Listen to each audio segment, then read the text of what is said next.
जिस कवि के कल्पना में जिंदगी हो प्रेम गीत, उस कवि को आज तुम नकार दो। यानी कि पूरा का पूरा कॉन्स्टिट्यूशन रेडी करने में 63,96,729 रुपीज लगे थे। कि हर एक पेज पे, कॉन्स्टिट्यूशन के हर एक पेज पे मेरा नाम होना चाहिए। 14 किलो बन के तैयार हुआ। 14 किलो का कॉन्स्टिट्यूशन बनाया गया। 14 किलो का कॉन्स्टिट्यूशन में कितने मेंबर्स का साइन है? 284। इसमें जो है एसएससी से लेकर के एमटीएस से लेकर के जो भी एग्जाम है, ग्रुप डी जो भी एग्जाम है, जिसमें भी भर भर के फैक्ट्स आते हैं, सारे पेपर जो है इसी से फंसेंगे। ठीक, जिस कवि के कल्पना में जिंदगी हो प्रेम गीत, उस कवि को आज तुम नकार दो।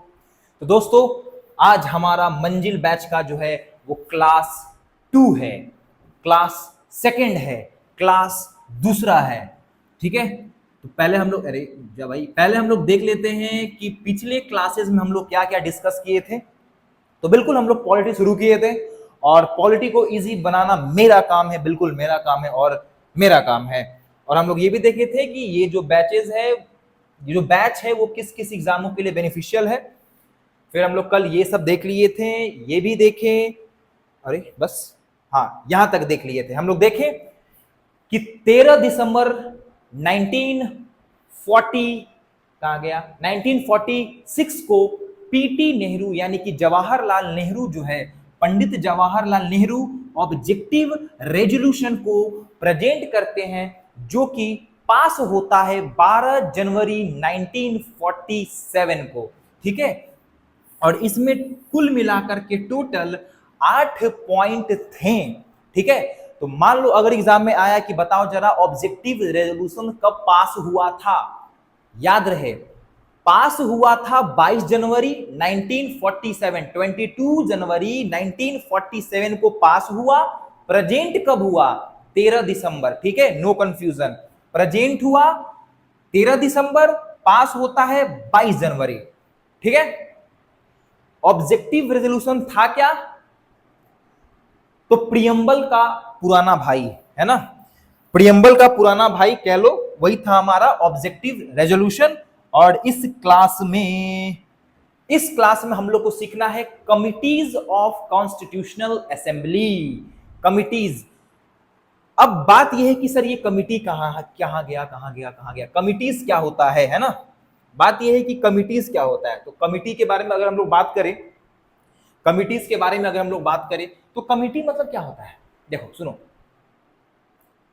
जैसे अगर कॉन्स्टिट्यूशनल असेंबली है, ठीक है, तो कॉन्स्टिट्यूशनल असेंबली में बहुत सारे लोग हैं, बहुत सारे मेंबर्स हैं, 299 मेंबर्स हैं। ठीक है, तो बात यह है कि सभी को अलग अलग काम सौंप दिया गया कि तुम जो है फंडामेंटल राइट वाला पार्ट संभालो, तुम जो है माइनॉरिटी वाला पार्ट संभालो, तुम जो है प्रोविंशियल कमिटी वाला पार्ट संभालो। अलग अलग मेंबर्स को अलग अलग पार्ट को सौंप दिया गया।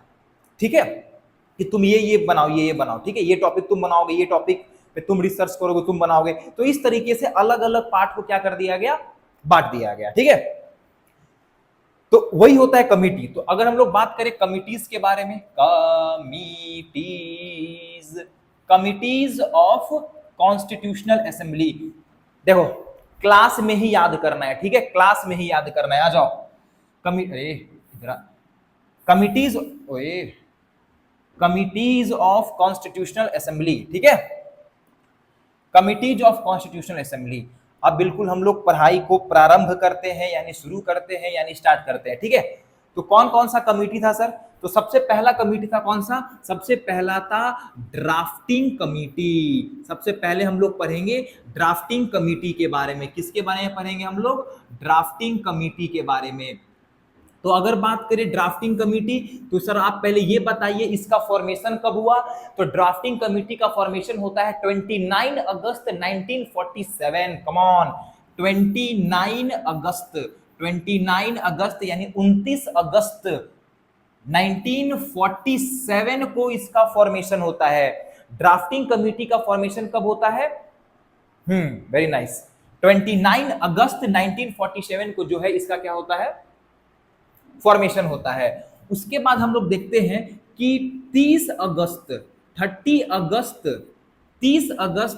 1947 को doctor B R Ambedkar ji को ड्राफ्टिंग कमेटी का चेयरमैन बना दिया जाता है।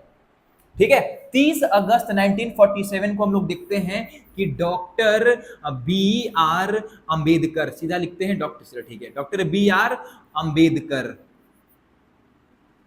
Doctor B R Ambedkar, doctor B R Ambedkar ji को जो है ड्राफ्टिंग कमेटी का चेयरमैन बना दिया जाता है। अगर हम लोग बात करें डॉक्टर बी आर अंबेडकर जी के बारे में, तो सबसे पहली बार जो है ये वेस्ट बंगाल के सीट से इलेक्ट हुए थे। लेकिन क्या हुआ, फिर बाद में पार्टीशन, फिर क्या होता है, फिर बाद में पार्टीशन हो जाता है और पार्टीशन के बाद जो है इनका सीट चला जाता है पाकिस्तान में। तो फाइनली इनको जो है पूना सीट से इलेक्ट किया जाता है। ठीक है, इसको हम लोग लिख लेते हैं, थोड़ा छोटा में लिखते हैं ताकि स्पेस हम लोग का बरकरार रहे। होता क्या है कि डॉक्टर बी आर अंबेडकर जो है इनिशियली जो है डॉक्टर बी आर अंबेडकर जी जो है कहां से लड़ रहे थे, कहां से इलेक्ट हुए थे, वेस्ट बंगाल से जो है ये इलेक्टेड थे। लेकिन होता क्या है कि आफ्टर AFTER बोलने के चक्कर में स्पेलिंग मिस्टेक हो जा रहा है। आफ्टर इनिशियली जो है वेस्ट बंगाल से इलेक्ट हुए थे, लेकिन उसके बाद जो है इनका जो सीट है वो ट्रांसफर कहां पे हो जाता है, इसके बाद सीट ट्रांसफर हो जाता है पाकिस्तान में इनका सीट जो है ट्रांसफर हो जाता है, जिस कारण से डॉक्टर बी आर अंबेडकर जी जो है उनको इलेक्ट किया जाता है पूना यानी कि महाराष्ट्र सीट से इनको क्या कर लिया जाता है, इलेक्ट कर लिया जाता है। इलेक्ट यानी कि कह सकते हैं कि बताइए जरा डॉक्टर बी आर अंबेडकर जो है किस सीट से कॉन्स्टिट्यूशनल असेंबली में इलेक्ट किए गए थे, तो पूना सीट महाराष्ट्र से इलेक्ट किया गया। यहां तो कोई दिक्कत वाली बात नहीं है, कहां से किए गए थे, पूना सीट महाराष्ट्र से जो है ये इलेक्ट किए गए थे ड्राफ्टिंग कमेटी के एज अ चेयरमैन। ठीक है, और उसके बाद अगर हम लोग बात करें कि what is the other name of drafting committee, तो याद रहेगा drafting committee is also known as पांडुलेखन कमेटी। जी हाँ, पांडुलेखन कमेटी।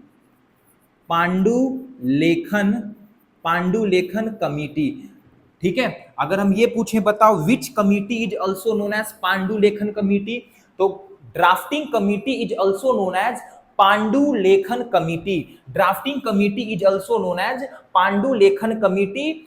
ड्राफ्टिंग कमिटी का फॉर्मेशन कब हुआ, 29 अगस्त 1947 को होता है। 30 अगस्त 1947 को doctor B R Ambedkar ji को चेयरमैन बना दिया जाता है। थोड़ा सा हम लोग फैक्ट्स देखें कि B R Ambedkar ji initially जो है वेस्ट बंगाल के सीट से इलेक्टेड थे, लेकिन पार्टीशन के बाद वो सीट चला जाता है पाकिस्तान में। ठीक है, तो उसके बाद जो है पूना सीट से इनको इलेक्ट किया गया था। Okay, very nice. Drafting committee is also known as पांडुलेखन कमिटी। तो अगर हम लोग बात करें किस चीज का,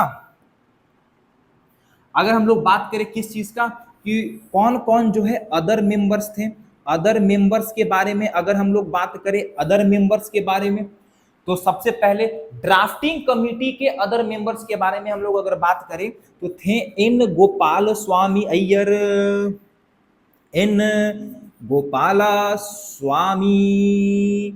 अय्यर। उसके बाद अगर हम लोग बात करें अलादी कृष्ण स्वामी अय्यर।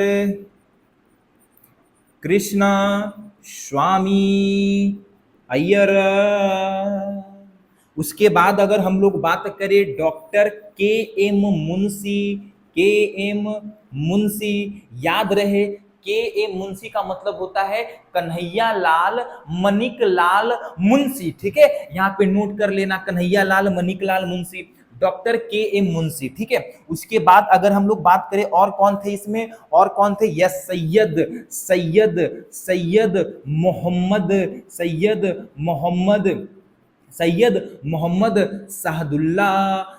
मोहम्मद शहदुल्ला साहब थे।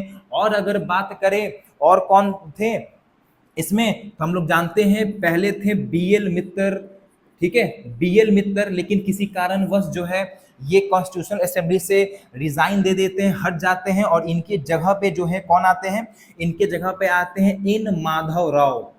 एन माधव राव जो है इनके जगह पे आ जाते हैं। फिर हम लोग देखते हैं क्या कि बीपी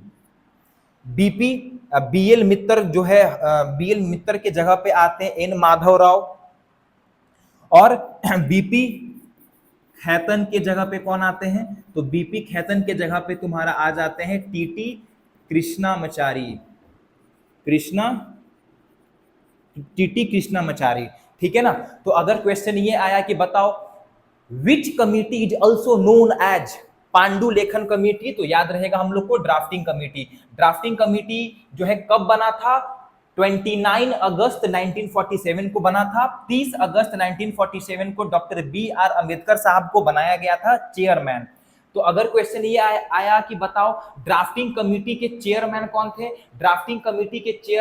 थे, तो याद रहे ड्राफ्टिंग कमेटी के चेयरमैन थे डॉक्टर बी आर अम्बेडकर, ठीक है। अदर मेंबर्स कौन कौन से थे, तो एन गोपाला स्वामी अय्यर, कृष्ण स्वामी अय्यर, के एम मुंशी, मोहम्मद सादुल्ला, उसके बाद एन माधवन राव और टीटी कृष्णामचारी। ये लोग जो थे, ये लोग अदर मेंबर्स थे किसके, तो ये लोग अदर मेंबर्स थे, हम लोग देखिए किसके, ड्राफ्टिंग कमेटी के, ठीक है। यहां तक बात समझ में आ गया, पूरा बात। अब हम लोग आगे देखते हैं, है ना। यहां तक हम लोग को सब कुछ समझ में आ चुका, ठीक है। Constitutional committees of constitutional assembly, तो ड्राफ्टिंग कमेटी जो कि सबसे इंपॉर्टेंट कमेटी रहा, उसके बारे में हम लोग डिस्कस कर लिए, ठीक है ना। अब हम लोग बढ़ते हैं आगे, ठीक है। थोड़ा सा स्पेस छोड़ देते हैं देखने के लिए। अब हम लोग बढ़ते हैं आगे। अब हम लोग को देखना है अदर कमिटीज के बारे में। अदर कौन कौन सा कमिटी था sir, other committees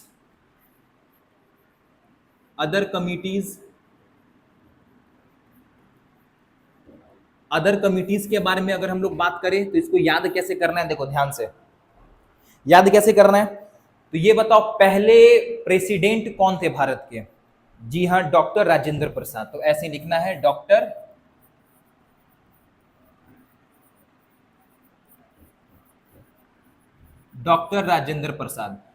Rajendra Prasad first president of India, independent India, है ना। इनके अंडर में कौन कौन सा था, तो इनके अंदर में था स्टीयरिंग कमेटी, वो स्टीयरिंग नहीं, स्टीयरिंग, इनके अंडर में था स्टीयरिंग कमेटी, ठीक है। अगर हम बात करें बताओ स्टीयरिंग कमेटी के चेयरमैन कौन थे, तो doctor Rajendra Prasad. Steering committee के चेयरमैन कौन थे, तो डॉक्टर राजेंद्र प्रसाद जो है वो स्टीयरिंग कमेटी के चेयरमैन थे। और अगर हम लोग बात करें रूल ऑफ प्रोसीजर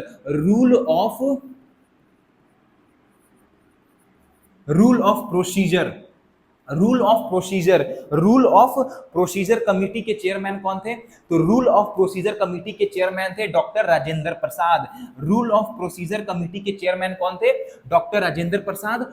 ये दोनों जो था ना, ये दोनों बड़ा कमेटी था, ठीक है। और अगर एक और बात करें एडहॉक कमेटी के चेयरमैन कौन थे, एडहॉक कमेटी के चेयरमैन थे डॉक्टर राजेंद्र प्रसाद, ठीक है। रूल ऑफ प्रोसीजर कमेटी के चेयरमैन कौन थे, doctor Rajendra Prasad. Steering committee के चेयरमैन कौन थे, डॉक्टर राजेंद्र प्रसाद, ठीक है। अब हम लोग देखते हैं आगे। उसके बाद बताओ पीएम कौन बने, पीएम हम लोग को पता है पीएम रहे हमारे पीटी नेहरू यानी कि जेएल नेहरू, जवाहरलाल नेहरू साहब। तो जवाहरलाल नेहरू जो है वो थे यूनियन पावर कमेटी के चेयरमैन, यूनियन पावर कमेटी के चेयरमैन। और अगर बात करें यूनियन पावर कमेटी के चेयरमैन थे। फिर हम लोग देखते हैं कि यूनियन कॉन्स्टिट्यूशनल कमेटी के चेयरमैन भी यही थे, यूनियन कॉन्स्टिट्यूशनल कमेटी के चेयरमैन भी यही थे। और अगर हम लोग बात करें कमिटीज ऑफ स्टेट के चेयरमैन कौन थे, तो कमिटीज ऑफ स्टेट के चेयरमैन थे हमारे JL Nehru Saheb. Committees of committees of state के चेयरमैन कौन थे? जवाहरलाल नेहरू। ठीक है, अभी हम लोग क्या देख रहे हैं? अभी हम लोग देख रहे हैं कि कौन कौन सा कमिटी किन किन लोगों के अंडर में आ रहा था। ठीक है, हम लोग देखें कि डॉक्टर राजेंद्र प्रसाद जो कि हमारे प्रेसिडेंट रहे, उनके अंडर में था स्टीयरिंग कमिटी, उनके अंडर में था रूल ऑफ प्रोसीजर कमिटी, उनके अंडर में एक छोटा सा और कमिटी था जिसका नाम था एडहॉक कमिटी। क्या नाम था? Ad hoc committee. ठीक है, रट्टाफिकेशन करना है, इसको बैठ के रटना है आराम से। ठीक है, प्रेम से रटना है, किसी भी तरीके का कोई भी कह सकते हैं ना ट्रिक रुक के चक्कर में नहीं रहना है, प्रेम से बैठना है और बैठ करके याद करना है कि doctor Rajendra Prasad steering committee, doctor Rajendra Prasad steering committee, और उसके बाद rule of procedure committee, ad hoc committee. PT Nehru जो है union power committee, union constitutional committee, committees of state. इस तरीके से बैठकर याद करना है। ठीक है, तो जवाहरलाल नेहरू हो गया। उसके बाद अगर हम लोग बात करें किनके बारे में, उसके बाद अगर बात करें हम लोग पटेल साहब के बारे में, पटेल साहब के बारे में, सरदार पटेल, सरदार पटेल, सरदार वल्लभ भाई पटेल के बारे में अगर हम लोग बात करें, provincial constitutional committee, provincial constitutional committee,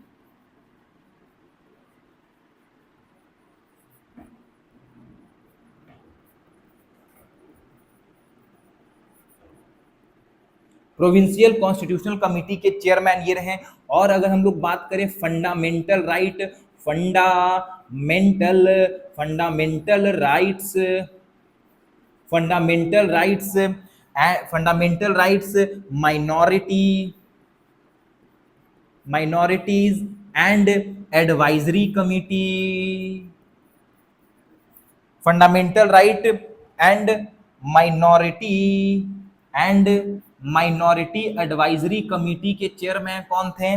तो सरदार पटेल। ठीक है, fundamental right and minority advisory committee, fundamental right minority advisory committee, fundamental right minority advisory committee के चेयरमैन थे सरदार पटेल। ठीक है, ओके डन। नेक्स्ट, उसके बाद अगर हम लोग बात करें कि फंडामेंटल राइट, फंडामेंटल राइट सब कमिटी, फंडामेंटल राइट सब कमिटी के चेयरमैन कौन थे? जेबी कृपलानी, जेबी कृपलानी। ठीक है, और अगर हम लोग बात करें क्या पीछे कौन सा था? पीछे था फंडामेंटल राइट्स माइनॉरिटी। ओके, अब माइनॉरिटी में आ जाओ, माइनॉरिटी सब कमिटी, माइनॉरिटीज सब कमिटी के चेयरमैन कौन थे? माइनॉरिटी सब कमिटी के चेयरमैन थे तुम्हारे एचसी मुखर्जी, एचसी मुखर्जी। ठीक है, माइनॉरिटीज सब कमिटी के चेयरमैन थे कौन से? एचसी मुखर्जी। ये सब हमारा रहा कॉस्ट क्या? तो ये सब हमारा रहा कि कौन कौन से जो है अदर कमिटीज के मेंबर थे। तो राजेंद्र प्रसाद स्टीयरिंग कमेटी, ठीक है, rule of procedure committee Rajendra Prasad, ad hoc committee Rajendra Prasad, Jawaharlal Nehru union, ये सब बैठ करके रट्टाफिकेशन करना है। ठीक है, इसको बैठना है और बैठ कर क्या करना है? याद करना है। ठीक है, होता है ह्यूमन माइंड कि कभी कभी इंसान जो है भूल जाता है, कोई इशू नहीं है, भूलना इज ए ह्यूमन नेचर। बार बार हजार बार जब हम लोग रिवाइज करेंगे इसको तो आराम से हम लोग इसको याद कर सकते हैं। ठीक है, 2-3 और हम लोग अगर लिख सकते हैं तो हाउस कमिटी था पट्टभी सीतारामैया, हाउस कमिटी था किनके अंडर में? तो हाउस कमिटी था पट्टभी सीतारामैया के अंडर में। ठीक है, तो ये सब हमारे कमिटीज रहे।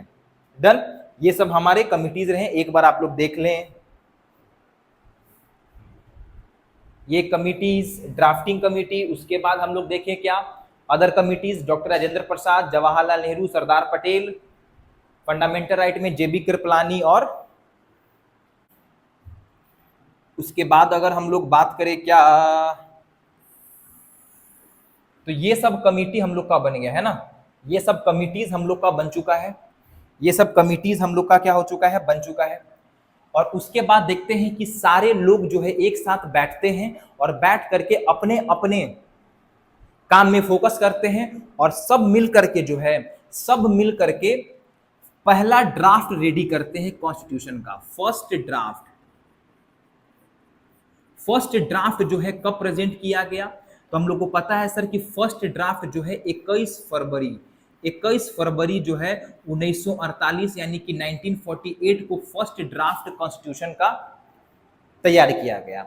सारे लोग को अपने अपने काम में डाल दिया गया, सारे लोग जो है आते हैं और मिलते हैं और हम लोग देखते हैं कि 21 फरवरी 1948 को जो है फर्स्ट ड्राफ्ट रेडी करते हैं। और अगर हम लोग बात करें क्या, और अगर हम लोग बात करें जो है चीफ ड्राफ्टमैन का अगर हम लोग बात करें, चीफ ड्राफ्टमैन कौन रहे, तो चीफ ड्राफ्टमैन रहते हैं एस.एन. मुखर्जी, एस.एन. मुखर्जी। ठीक है, ये बहुत इंपॉर्टेंट है हम लोग का, ठीक है, कि चीफ ड्राफ्टमैन कौन रहे, तो चीफ ड्राफ्टमैन रहते हैं हमारे H.N. मुखर्जी। तो अगर क्वेश्चन मान लेते हैं कि ये आता है और ये बहुत सारे एग्जाम से में आ रखा भी है कि पहला ड्राफ्ट जो है किनके द्वारा, पहला ड्राफ्ट जो है वो कब पास होता है, तो याद रहे पहला ड्राफ्ट जो है वो पास होता है 21 फरवरी 1948 यानी कि 21 फेब 1948 को पहला ड्राफ्ट जो है रेडी होता है। सॉरी, ठीक है, फर्स्ट जो है 21 फेब 1948 को जो है ड्राफ्ट रेडी होता है। उसके बाद अगर हम लोग बात करें तो होता क्या है कि उसके बाद किताब है, कॉन्स्टिट्यूशन क्या है, इट इज अ बुक, है ना, it was a book, it is a book also, ठीक है। तो अब होता क्या है कि लोग जो है जितने भी मेंबर्स थे किताब को पढ़ना शुरू किए कि देखते हैं इसमें क्या कमी है क्या खामी है, ठीक है। तो 4 नवंबर 1948 से लेकर के 4 नवंबर 1948 से लेकर के 9 नवंबर 1948 को होता है इसका first reading,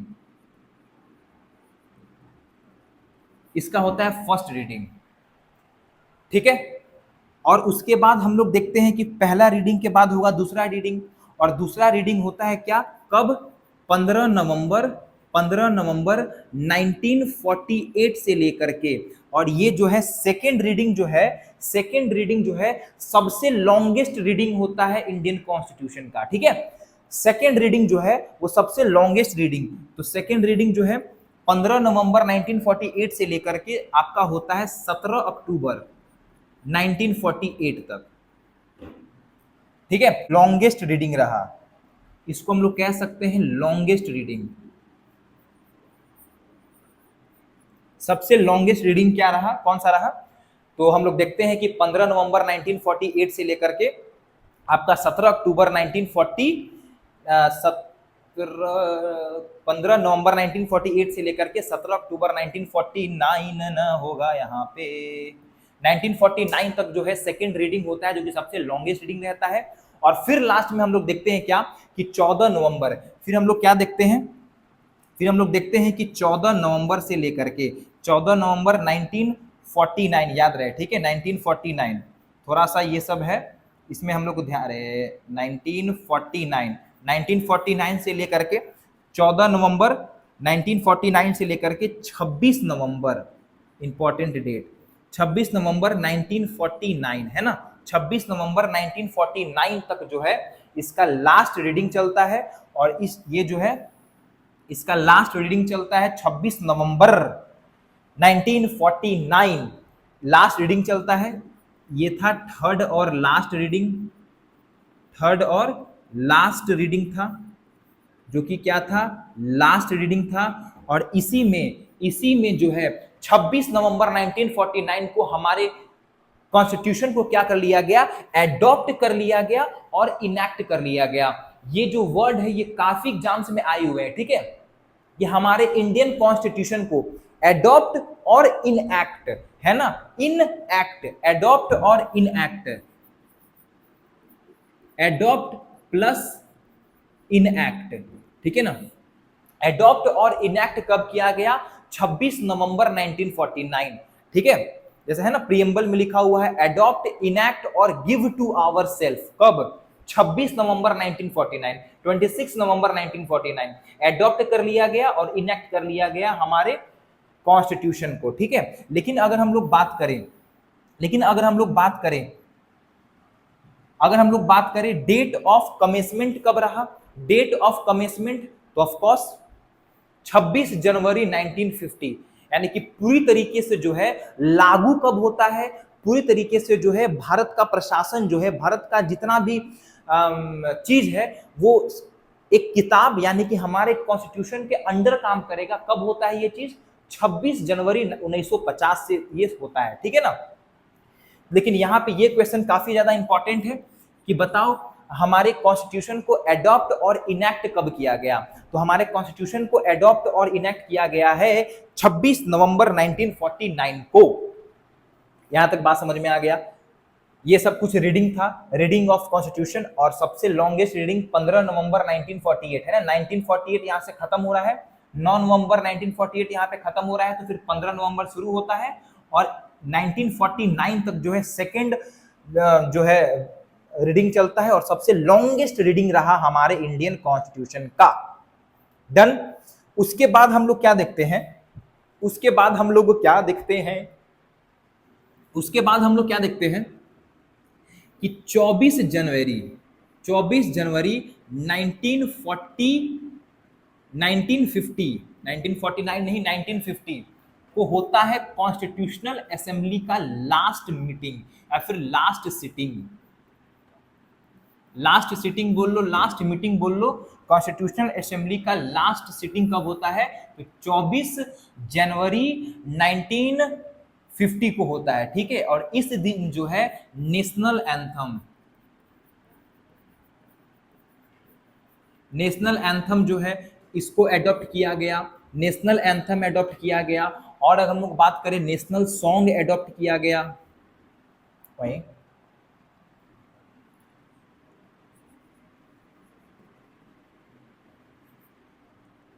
national song adopt किया गया। और अगर हम लोग बात करें कि प्रेसिडेंट के रूप में चुना गया किसको? राजेंद्र प्रसाद को। राजेंद्र प्रसाद को जो है एज अ प्रेसिडेंट जो है चुन लिया गया। और लास्ट मीटिंग रहा हमारा 24 जनवरी 1950 को जो है वो लास्ट मीटिंग रहता है, जिसमें नेशनल एंथम को एडॉप्ट कर लिया गया, नेशनल सॉन्ग को एडॉप्ट कर लिया गया और प्रेसिडेंट जो है बनाया गया किनको? तो डॉक्टर राजेंद्र प्रसाद को जो है वो क्या बनाया गया? प्रेसिडेंट बनाया गया, ठीक है। और अगर हम लोग बात करें कि 26 जनवरी 1950 को क्या किया गया? कॉन्स्टिट्यूशन क्या किया गया? इस दिन जो है कमिटमेंट होता है। यानी इसके अंडर में जो है भारत का जो संविधान है उसके अंडर में पूरा का पूरा भारत का एडमिनिस्ट्रेशन चलना प्रारंभ होगा 26 जनवरी 1950, जिसको हम लोग as a Republic Day celebrate करते हैं आज तक, ठीक है। तो रिपब्लिक डे सेलिब्रेट करने के पीछे का मेन रीजन क्या है कि इस दिन सर हमारा कॉन्स्टिट्यूशन जो है पूरी तरीके से लागू हो जाता है, ठीक है। लेकिन अगर एग्जाम में आया कि एडॉप्ट और इनेक्ट कब किया गया? 26 नवंबर 1949 को एडॉप्ट और इनेक्ट कर लिया गया, ठीक है। यहां तक पूरा बात समझ में आ चुका है। अब आगे देखते हैं हम लोग, ठीक है। अब आगे देखते हैं। अगर हम लोग कुछ बेसिक फैक्ट्स के बारे में बात करें, जो बहुत शानदार सा फैक्ट है, कम ऑन। अगर हम लोग बेसिक फैक्ट्स के बारे में अगर हम लोग डिस्कस करें, बेसिक फैक्ट्स के बारे में, ठीक है। तो अगर हम लोग बात करें कि बताइए जरा कॉन्स्टिट्यूशन कितना दिन में बना था, तो टोटल टाइम कितना लगा? टोटल टाइम के बारे में अगर बात करें तो 2 ईयर 2 साल 11 मंथ और 18 दिन 18 डेज, है ना। 2 साल 11 महीना 18 दिन, 2 साल 11 महीना 18 दिन जो है टोटल समय लगता है कॉन्स्टिट्यूशन को बनाने में, ठीक है। अगर हम लोग बात करें कितना पैसा लगा भाई, कितना रुपया लगा, तो रुपया लगा था 96 लाख, है ना, नहीं सॉरी 63,96,729 रुपीज, यानी कि पूरा का पूरा कॉन्स्टिट्यूशन रेडी करने में 63,96,729 रुपीज लगे थे। और अगर बात करें इसमें टोटल वर्ड कितने हैं, इंडियन कॉन्स्टिट्यूशन में टोटल वर्ड कितने हैं, इंडियन कॉन्स्टिट्यूशन में टोटल वर्ड कितने थे ओरिजिनल कॉन्स्टिट्यूशन में, तो अगर मेरे को याद आ रहा है तो बिल्कुल 1,17,369 के आसपास जो है इतना वर्ड था। यस 100% सही है, 1,17,000, ठीक है, हाँ इतना वर्ड है। यानी कि जब ओरिजिनली कॉन्स्टिट्यूशन बनाया गया तो उसमें टोटल कितने वर्ड थे, 1,17,369 वर्ड्स थे। और अगर हम लोग बात करें कि जो हमारा कॉन्स्टिट्यूशन है, जो हमारा कॉन्स्टिट्यूशन था वो बहुत ही बल्कि यानी कि टोटल जो है ये 14 किलो का बन के तैयार हुआ। कितना किलो, 14 किलो बन के तैयार हुआ। 14 किलो का कॉन्स्टिट्यूशन बनाया गया, 14 किलो का, ठीक है। और अगर हम लोग बात करें कि कॉन्स्टिट्यूशन में कितने मेंबर्स का साइन है, तो 284। अगर हम लोग बात करें कॉन्स्टिट्यूशन में कितने मेंबर्स का क्या है, साइन किया गया है, सिग्नेचर कितना है, 284 मेंबर्स का सिग्नेचर है। जिसमें अगर हम लोग बात करें कि पूरे इंडियन कॉन्स्टिट्यूशन में 8 वुमेन का सिग्नेचर हुआ था, याद रहे 284 में 8 जो है वुमेन थी। कौन सी थी, क्या थी, वुमेन थी। तो अगर हम लोग बात करें कि बताओ जरा इंडियन कॉन्स्टिट्यूशन में कितनी औरतें साइन की थी, 8 वुमेन्स जो है वो साइन की थी इंडियन कॉन्स्टिट्यूशन, यानी हमारे किताब में, हमारे संविधान में 8 औरतें जो है साइन की थी, ठीक है। मेंबर्स टोटल कितने मेंबर्स थे, सिग्नेचर किए थे, 284 मेंबर सिग्नेचर किए थे, ठीक है। नाइस, यहां तक बात समझ में आ गया। अब आगे देखते हैं हम लोग, है ना, आगे देखते हैं।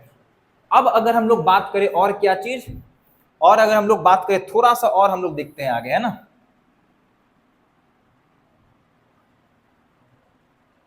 टेढ़ा हो गया, हाँ ठीक है, ठीक है। तो कितने मेंबर्स, 284 मेंबर्स, 8 वुमेन्स जो है साइन की थी, ठीक है। और अगर हम लोग अगर बात करें तो एग्जाम में क्या आता है कि बताइए जरा कि जो इंडियन कॉन्स्टिट्यूशन है, पंडित नेहरू जो है वो जाते हैं कि कहां पे, तो वो जाते हैं प्रेम बिहारी नारायण रायजादा के पास, ठीक है। प्रेम बिहारी नारायण रायजादा, यहां पे लिखते हैं हम लोग प्रेम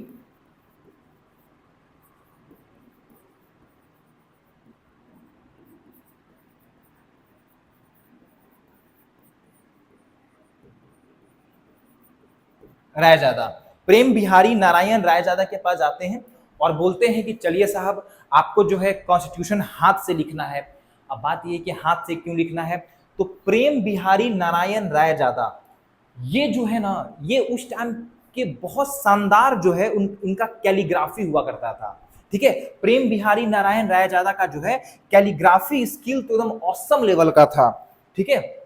जो कैलीग्राफी स्किल था जो है वो झक्कास लेवल का था, जिस कारण से डॉक्टर राजेंद्र प्रसाद पंडित नेहरू जाते हैं जो है कहाँ पे जाते हैं, प्रेम बिहारी नारायण रायजादा के पास जाते हैं और बोलते हैं चलिए साहब आपको कॉन्स्टिट्यूशन लिखना है हाथ से, कितना पैसा लीजिएगा। तो ये प्रेम साहब बोलते हैं कि हम पैसा तो नहीं लेंगे 1 रुपया भी, लेकिन मेरा एक शर्त है कि कॉन्स्टिट्यूशन के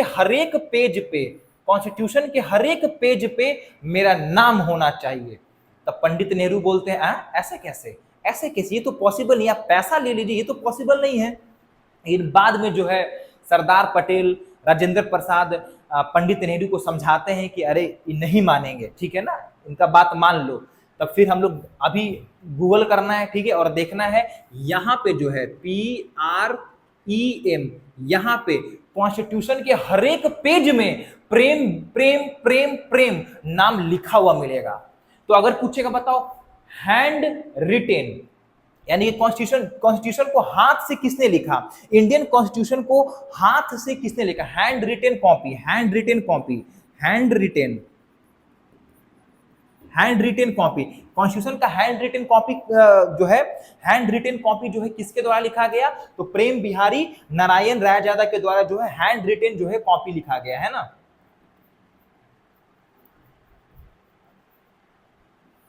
अगर हम बोले कि बताओ कॉन्स्टिट्यूशन जो है, कॉन्स्टिट्यूशन किनके द्वारा, हाथ से किनके द्वारा लिखा गया, तो प्रेम बिहारी नारायण रायजादा के द्वारा जो है हाथ से लिखा गया, ठीक है। और अगर हम थोड़ा सा और फैक्ट्स अगर रिकॉल कर पाए तो अभी भी जो है हमारा जो कॉन्स्टिट्यूशन है वो दिल्ली के सेंट्रल हॉल में रखा हुआ है, गूगल करना है, दिल्ली के सेंट्रल हॉल में है ना, दिल्ली के सेंट्रल हॉल में, दिल्ली के सेंट्रल हॉल में रखा हुआ है हीलियम के केस में बंद करके, ठीक है ना, हीलियम के केस में बंद करके, हीलियम के केस में बंद करके जो है हीलियम के कवर में, मतलब कि शीशा में रखा हुआ है जिसमें हीलियम भरा हुआ है, ताकि वो जो उसका पेज है वो सालों तक खराब ना हो, ठीक है ना। अभी भी रखा हुआ है हीलियम के केस में बंद करके हमारा जो है कॉन्स्टिट्यूशन, ठीक है। तो प्रेम बिहारी नारायण रायजादा जो है ये कॉन्स्टिट्यूशन को हाथ से लिखते हैं। और अगर बात करें क्या, नंदलाल बोस, नंदलाल बोस जो है कॉन्स्टिट्यूशन में, जो हम लोग देखते हैं कि कॉन्स्टिट्यूशन में कृष्ण भगवान बनाए हुए हैं ऐसे रथ पे, हम लोग देखते हैं कॉन्स्टिट्यूशन में कि शानदार डेकोरेशन किया हुआ है, क्या किया हुआ है, डेकोरेशन किया हुआ है। तो अगर एग्जाम में ये आएगा कि डेकोरेशन किनके द्वारा किया गया, तो नंदलाल बोस के द्वारा किया गया, यानी कि नंदलाल बोस जो है वो इंडियन कॉन्स्टिट्यूशन को डेकोरेट करने का काम किए, और प्रेम बिहारी नारायण रायजादा जो है वो इंडियन कॉन्स्टिट्यूशन को हाथ से लिखे थे, कैलीग्राफी किए थे। जो ओरिजिनल कॉन्स्टिट्यूशन है उस हाथ से लिखा गया कॉन्स्टिट्यूशन है, ठीक है, जिसके हर एक पेज पे इनका नाम लिखा हुआ PREM, इसको गूगल करते हैं क्या, नंदलाल बोस जो है इसका डेकोरेशन करते हैं, ठीक है। और अगर हम लोग बात करें क्या है, कृष्ण हिंदी ट्रांसलेशन है ना, कृष्ण बसंत बैध जो है कॉन्स्टिट्यूशन का हिंदी ट्रांसलेशन करते हैं, हिंदी ट्रांसलेशन, ठीक है। अगर बात करें कि बताइए जरा कि कौन से जो वो पर्सन थे जो कॉन्स्टिट्यूशन का हिंदी ट्रांसलेशन किए, हम लोग को याद रहेगा कि कृष्ण हिंदी में ट्रांसलेट करने का काम करते हैं, ठीक है। तो ये सब फैक्ट, शानदार सा फैक्ट्स है। और हम लोग देखते हैं, और आगे देखते हैं, और आगे देखते हैं, और आगे देखते हैं हम लोग, वाओ, ठीक है। और अगर बात करें कॉन्स्टिट्यूशन के बारे में, हीलियम केस हो गया, ये सब हो गया, टोटल टाइम इतना लगा, पैसा इतना लगा, वर्ड इतना था, इतना किलो का था, कितने मेंबर्स थे, 8 वुमेन्स थे दिल्ली के सेंट्रल हॉल में, Prem Behari Narain Raizada hand written copy बनाए, नंदलाल बोस डेकोरेशन करते हैं, कृष्ण बसंत बैद जो है वो हिंदी में ट्रांसलेट करने का काम करते हैं, ठीक है। यहां तक पूरा बात समझ में आ गया। अब हम लोग देखते हैं कि जो हमारा कॉन्स्टिट्यूशन बना था, है ना, जो हमारा कॉन्स्टिट्यूशन बना था उसमें टोटल आर्टिकल्स कितने थे। तो अगर हम लोग डिस्कस करें यहीं पे, अगर हम लोग डिस्कस करें कि पहले जो है आर्टिकल्स कितने थे, कितने आर्टिकल्स थे, तो आर्टिकल्स थे 395 आर्टिकल्स थे। कितने पार्ट थे इसके, तो इसके टोटल 22 पार्ट्स थे। कितने स्केड्यूल थे, स्केड्यूल कितने थे, तो स्केड्यूल 8 थे, है ना।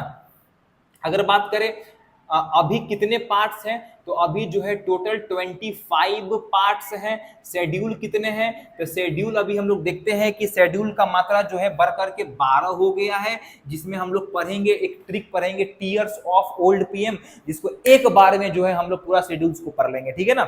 यहाँ तो कोई दिक्कत नहीं है, यहाँ तो कोई दिक्कत नहीं है। आर्टिकल्स कितने थे, 300। अभी तो आर्टिकल्स बढ़ गए हैं, उसमें ऐड हो गया। ऐड कैसे होता है यहाँ पे ध्यान दीजिए, ऐड के बारे में अगर हम लोग डिस्कस करें, अभी तो बहुत सारा आर्टिकल जो है ऐड हो गया है। ऐड के बारे में अगर हम लोग डिस्कस करें, तो ऐड के बारे में अगर हम लोग डिस्कस करते हैं जो है, तो हम लोग देखते हैं कि अगर स्मॉल ए रहेगा, स्मॉल ए इसको बोलते हैं क्लॉज, सब क्लॉज, है ना। अगर स्मॉल ए रहेगा इसका मतलब ये पहले, ये जो है पहले यानी कि ओरिजिनल कॉन्स्टिट्यूशन में जो यानी कि जो ओरिजिनली जो ये लोग मिल करके लिखे थे वो रहेगा स्मॉल ए से इंडिकेशन होगा, ठीक है। लेकिन अगर कहीं पे दिख जाए कैपिटल ए तो कैपिटल ए का मतलब है बाद में, बाद में, यानी कि कैपिटल ए कहीं भी अगर हम लोग देख लेते हैं तो हम लोग को समझ में आ जाएगा, ठीक है सर, कि ये जो आर्टिकल है या फिर ये जो सब क्लॉज है ये बाद में ऐड किया गया। ओरिजिनल जो कॉन्स्टिट्यूशन था जो ये लोग कमिटी में बैठ करके लिखे थे उसमें ये नहीं था और बाद में इसको ऐड किया गया, ठीक है। तो अगर ये रहेगा कैपिटल ए रहेगा इसका मतलब बाद में ऐड किया, अगर स्मॉल ए रहेगा इसका मतलब ये पहले ही से ऐड है, ठीक है। तो समझ में आ गया कितना आर्टिकल है अभी, 395 आर्टिकल्स था, पार्ट इतना था, शेड्यूल कितना था, 8 शेड्यूल था, शेड्यूल कितना था, कितना है अभी 12 शेड्यूल है, पार्ट अभी कितना है 25 पार्ट है, ठीक है ना। ये सब हम लोग देख चुके हैं, ये सब हम लोग अच्छे तरीके से देख चुके हैं, ठीक है। तो यहाँ पे हमारा पूरा ये चैप्टर खत्म होता है। पूरा खत्म होने का सेंस ये है कि हम लोग बहुत कुछ इसमें सीखें, बहुत ज़्यादा हम लोग इसमें कंटेंट भर चुके हैं अभी। जैसे हम लोग ये देखें, ये सब आज का क्लास कुछ ज़्यादा फैक्चुअल था जिसमें हम लोग रट्टाफिकेशन करने वाला चीज़ ज़्यादा था। ये हम लोग देखिए कि कमिटीज़ में क्या देखें हम लोग कि ड्राफ्टिंग कमेटी कब बनता है, 29 अगस्त को बनता है, 30 अगस्त को BR अम्बेडकर जी को चेयरमैन बनाया जाता है। Drafting committee also known as पांडु लेखन कमेटी। अदर मेंबर्स के बारे में बात करें तो N गोपाल स्वामी अय्यर, अलादी कृष्ण स्वामी अय्यर, KM मुंशी, सैयद मोहम्मद साहदुल्ला और उसके बाद N माधवन राव और TT कृष्णामाचारी। फिर हम लोग देखते हैं अदर कमिटीज के मेंबर ये लोग रहे। फिर हम लोग देखें कि पहला ड्राफ्ट रेडी होता है 21 फरवरी 1948 को, जिसमें चीफ ड्राफ्टमैन थे SN मुखर्जी, सोमनाथ मुखर्जी। 4 नवंबर 1948 से लेकर के 9 नवंबर 1948 तक जो है फर्स्ट रीडिंग होता है। फिर सेकेंड और सबसे लार्जेस्ट रीडिंग जो था वो 15 नवंबर 1948 से लेकर के 17 अक्टूबर 1949 जो है सेकेंड लॉन्गेस्ट रीडिंग होता है। फिर इस तरीके से 26 नवंबर 1949 को एडॉप्ट और इनैक्ट कर लिया जाता है, जिसमें हम लोग देखें कि 24 नवंबर को लास्ट सिटिंग होता है। और सिटिंग से एक और बात लिख लो कॉपी में, सिटिंग से एक और बात लिख लो कॉपी में कि टोटल जो है 12 सेशन होते हैं, 12 सेशन होते हैं और जिसमें जो है 167 सीटिंग होता है। 167 क्या होता है, सीटिंग होता है, 167 सीटिंग होता है ना, 167 सीटिंग होता है, ठीक है। तो बिल्कुल फैक्ट से भरपूर है, यानी कि इसमें जो है SSC से लेकर के MTS से लेकर के जो भी एग्जाम है, ग्रुप डी जो भी एग्जाम है, जिसमें भी भर भर के फैक्ट्स आते हैं सारे पेपर जो है इसी से फंसेंगे, ठीक है ना। हालांकि PCS लेवल में इतना फैक्ट तो नहीं आता है, लेकिन फिर भी हम लोग सब कुछ पढ़ के चलेंगे, ठीक है। PCS UPSC लेवल में फैक्ट नहीं आता है, कॉन्सेप्ट से आता है, अंदर घुस के आता है, ठीक है। स्टेटमेंट वाला क्वेश्चन ज्यादा आता है, लेकिन ठीक है, टेंशन नॉट। हम लोग ये सब देखें कि 26 जनवरी 1950 को जो है कॉन्स्टिट्यूशन जो है वो अप्लाई किया जाता है, 26 जनवरी 1950 को। और अगर हम लोग बात करें 26 नवंबर 1949 को एडॉप्ट कर लिया गया और इनैक्ट कर लिया गया, ठीक है। तो बस आज की सभा यही समाप्त हुई। कल हम लोग क्या देखेंगे, तो कल हम लोग देखेंगे क्या कि सोर्सेज ऑफ कॉन्स्टिट्यूशन, कि हमारा जो कॉन्स्टिट्यूशन बना है उसका आइडियाज जो है वो किन किन देशों से लिया गया है, हम लोग इसके बारे में कल डिस्कस करेंगे, ठीक है। उसके बाद हम लोग पार्ट्स देखेंगे, उसके बाद प्रीएम्बल देखेंगे, फिर पार्ट 1, पार्ट 2, पार्ट 3 और इस तरीके से टोटल 22 या फिर 25 पार्ट्स को हम लोग डिस्कस करते हुए चलेंगे। तो बस आज की सभा यही समाप्त हुई, तब तक के लिए धन्यवाद।